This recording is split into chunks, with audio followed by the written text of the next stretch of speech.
I really wish that more people knew about the benefits, the many plentiful benefits of limiting how much external artificial dopamine that you get in your life. Wow, that's kind of weird. What the heck does he even mean by that? Think about it like this. Artificial dopamine is the dopamine that you didn't earn yourself through doing things that would naturally trigger dopamine release. To put it simply, so for instance, if you go and you do something really physically strenuous, if you do a super tough workout in the gym, if you go walk or run or row or you push yourself physically, you get that sense of accomplishment and feeling of peace at the end of that. You just feel good. Those are endorphins. That's dopamine being released. That's your brain's way and body's way of saying, wow, we just did something hard. And because you did something hard, we're going to reward you for doing that. Now, what are some of the artificial sources that I'm talking about? I'm talking about cell phone usage, chronic cell phone usage, watching, movies and YouTube videos. And unfortunately, YouTube is not exempt. Going down the big rabbit holes where you feel good and you feel that spike because you watch something funny.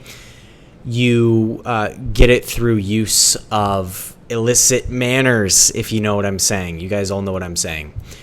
If you basically do anything external to bring up your mood that would not be achieved in a very natural manner. Well, you could argue, right, that exercising is artificial, but it's pretty natural because we as a human species have been doing that for tens of thousands of years, right? Getting rewarded for hunting, getting rewarded for, you see what I'm saying. So, like I said at the beginning of this video, I really wish that everyone could see the benefits that you get and lifestyle improvement from doing this. Here's the sad reality though.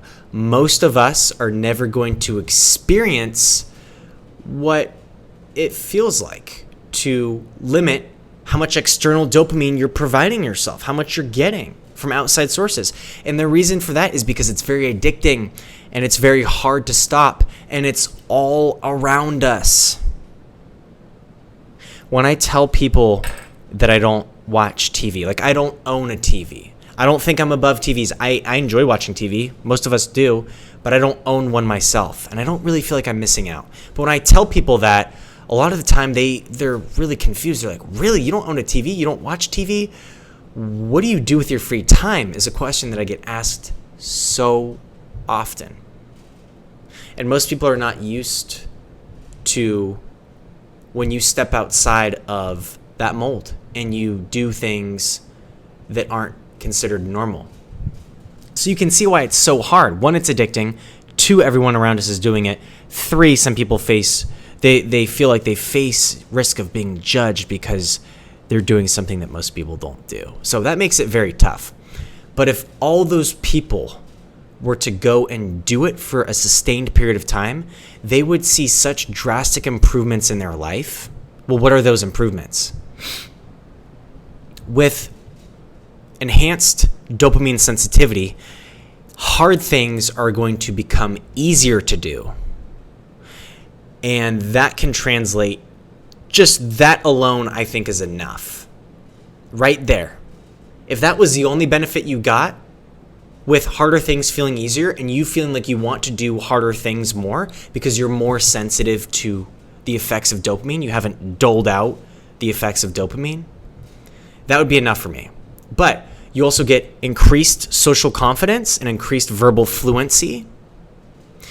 That is icing on top of the cake, right? That paired with the first benefit can lead to you getting better jobs, higher pay, increased quality of life. The list goes on and on. And this kind of relates to the first couple points, but things that are boring become fun. So it's almost like you become like a kid again. Like you remember when you were a kid especially those of us who are older and didn't grow up with cell phones, or if we did grow up with cell phones, they were very basic, flip phones with Pong on your phone and those kinds of games, right? But hope is not lost for those who did grow up with smartphones. But when you're a kid, before you were exposed to all that, before you were exposed to all these video games, like jumping in puddles was fun as a kid. And I've not reached the level. I don't know if you really do reach the level. I think there's a part of maturity where jumping in puddles doesn't become as fun as you get older, just as an example. But doing things that are normally considered boring, like just sitting in a room and just like being with your thoughts, or looking into a campfire without a cell phone and just like paying attention to the thoughts you have, that becomes interesting and fun.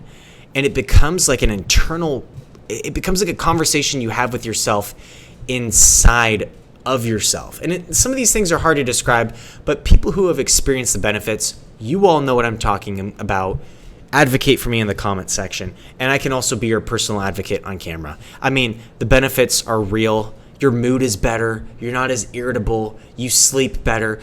There's just so many benefits. I can't tell you enough. Or I could tell you enough, but until you actually go out and experience it yourself, you're probably going to be trapped in your old ways. So let me be real with you. Doing this in the beginning is not going to be fun at all, because you're going to go through like a little withdrawal period where you're chronically bored when you remove all of those dopamine releasing external stimuli. That was kind of a mouthful. And it's not going to be fun at first, because you're going to go through like this slight withdrawal. It's like an addiction, right? To all those things that you used to provide you dopamine. So at first it's not going to be fun, and I don't want to sugarcoat that. But stay in it, because you're even going to notice in the first week, the first few days, it's going to get easier and easier, and you're going to notice that you're more primed to react to smaller amounts of dopamine. Like sitting in bed at night reading a book is something I look forward to every night. And again, none of this is said to brag or rub it in or make it sound like, oh, my poop doesn't stink because I try to fight external, sources of dopamine. We're all at some point locked into these external sources because we were brought up to do so. We've been conditioned to do so. But be a free thinker and be willing to challenge those things, because on the other side of that challenge and that discomfort lies a better life, a simpler life, a clearer mind, increased verbal fluency, better relationships, more confident. I mean, how many more things do I have to tell you? That's it. So I hope that this video provided you some value. In the comment section below, if it did, please share your thoughts, your feelings, any future video topics. I have not been getting a lot of people who are suggesting future video topics, so please do in the comment section below. Again, I'd be honored if you liked this video, subscribed, and shared it with other people if it spoke to you. All right, we'll talk soon. Bye for now.